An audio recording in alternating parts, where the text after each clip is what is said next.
대통령과 윤석열 당선인이 내일 청와대에서 대선 19일 만에 만찬 회동을 합니다. 인사권과 용산 집무실 이전 문제 등을 두고 이어진 양측 간 갈등이 봉합될 수 있을지 주목됩니다.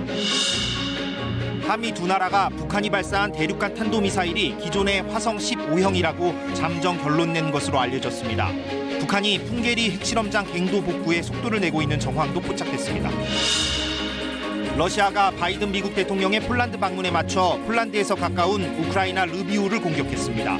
바이든 대통령은 푸틴이 계속 권좌에 머무를 수 없다고 밝혔습니다. 코로나19 확진자 수가 완만하기는 하지만 줄어들고 있습니다. 하지만 사망자와 위중증 환자 수는 계속 늘고 있어 향후 2, 3주가 방역의 최대 고비가 될 거란 전망이 나오고 있습니다.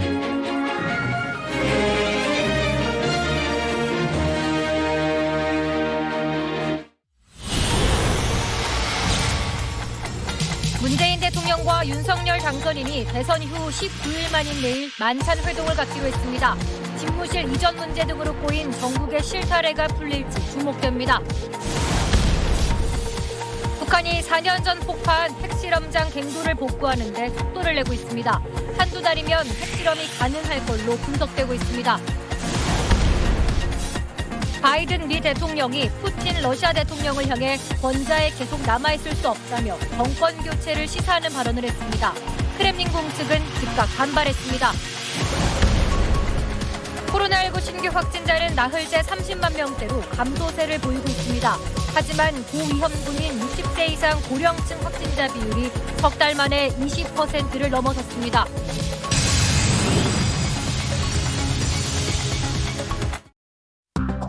문재인 대통령과 윤석열 당선인이 내일 오후 6시 청와대에서 첫 회동을 갖습니다.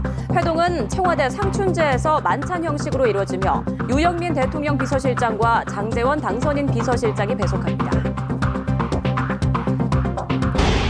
이번 회동은 문 대통령이 조속히 만나자고 다시 제안한 데 대해 윤 당선인이 국민 걱정을 덜어드리는 게 중요하다고 화답하면서 성사됐습니다.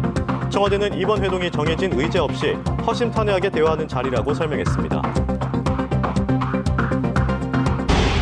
윤석열 당선인이 한미 정책협의 대표단을 미국에 파견하기로 결정했습니다.